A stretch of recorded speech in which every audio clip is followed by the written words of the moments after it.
Bid price is the price a forex trader is willing to sell a currency pair for. Ask price is the price a trader will buy a currency pair at.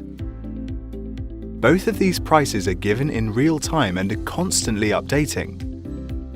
Let me explain in more detail.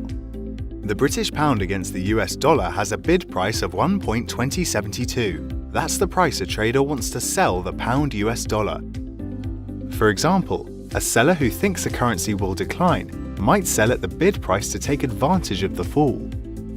If the British pound against the US dollar has an ask price of 1.2074, that's the price a trader wants to pay in order to buy the currency pair.